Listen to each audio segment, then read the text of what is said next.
আমি আপনাদেরকে একটা ফায়সালা দিয়ে দেই, একটা উপদেশ দিয়ে দেই শেষ। ঈমানের উপরে কালেমার শহীদ মৃত্যুবরণ করার জন্যে শুধু একটা আমল করবেন। কয়টা আমল? সবাই শুনেন। যদি চান কবরে শান্তিতে থাকতে, ঈমান নিয়ে যেতে, ফিতনা ফাসাদ থেকে বাঁচতে, আসমানি বিপদ বালা মুসিবত থেকে বাঁচতে, সমস্ত বিপদ থেকে বাঁচতে, এর জন্য আপনাকে একটা আমল করতে হবে। কয়টা করবেননি? একটা আমল। আল্লাহ বলেন ফাস্তাকিমু ইলাইহি ওয়াস্তাগফিরু।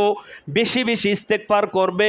ইস্তেগফার যদি করো তাহলে আমি তোমাকে তোমার ঈমানের উপরে অটল রাখবো, তোমাকে ফিতনা ফাসাদ থেকে বাঁচাবো, তোমার কবরকে তোমার দৃষ্টিসীমা পর্যন্ত প্রশস্ত করে দেব, এবং আমি কবরকে তোমার জন্য জান্নাতের বাগিচা বানিয়ে দিব।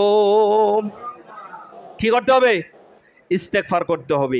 আমি জুমার দিন বলেছিলাম, গত জুমায় আমি বলেছি, ইমাম ইবনে তাইমিয়া রহমাহুল্লাহ তিনি বলেছেন যে আল্লাহ রসুল নামাজের মধ্যে, নামাজের পরে বেশি বেশি দোয়া করতেন দুইটা বিষয়ের জন্য। এক হচ্ছেন আল্লাহুম্মা ইয়া মুসাররিফাল কুলুব সররিফ কালবি আলা দীনিক। হে আল্লাহ, হে অন্তরের পরিবর্তনকারী, আপনি আমাদের অন্তরকে আপনার দ্বীনের উপরে প্রতিষ্ঠিত রাখুন। আর দোয়া করতেন আল্লাহুম্মা ইন্নী আসআলুকাল আফিয়াতা ফিদ দুনিয়া ওয়াল আখিরা। আল্লাহ, দুনিয়া আখিরাতে আপনি আমাদেরকে সুস্থ রাখেন। কি রাখেন? সুস্থ রাখেন। ইসলামও একটা নিয়ামত, সুস্থতা একটা নিয়ামত।